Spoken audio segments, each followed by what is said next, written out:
Kido, la marque propre du magasin de couches ABDL Diapé Ministère, vient de lancer une nouvelle couche.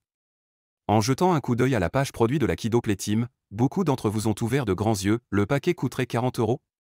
Ce serait encore quelques centimes de plus que les Little Kings d'ABU, que l'on peut sans doute qualifier de plus cher à ce jour. Mais la première impression est trompeuse, car Kido a fait quelque chose de tout à fait nouveau.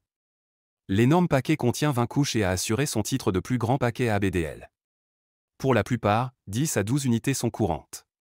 Les Crinkles, relativement bon marché, atteignent même 15 unités, mais cela s'arrête là. Du moins, je n'en connais pas d'autres avec des impressions colorées.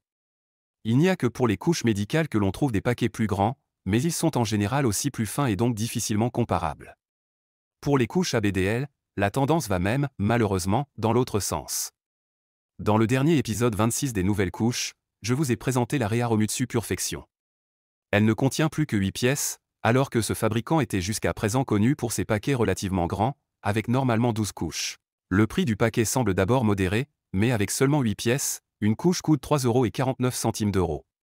Au final, on paie donc souvent plus cher.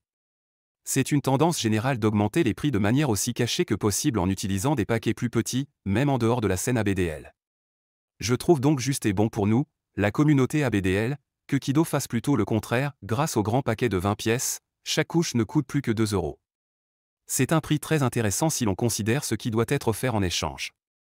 Le fabricant annonce une capacité d'absorption théorique de 6 litres, elle doit donc être assez épaisse. Il se ferme à l'aide de 4 autocollants en plastique qui peuvent être refermés plusieurs fois, ce à quoi il faudrait renoncer avec le Crinkles, par exemple, qui est moins cher.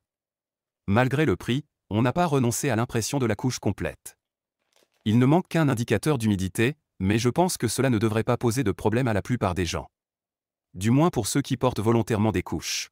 Il est également intéressant de noter que le plastique souple est mis en avant. Dans ce domaine, T-Cable est loin devant. Est-ce que le Playtime peut rivaliser? Pour pouvoir ranger presque 2 fois plus de couches dans un paquet que les autres, Kido a empilé 2 rangées l'une sur l'autre. Le paquet est donc environ 2 fois plus long que ce à quoi on est habitué.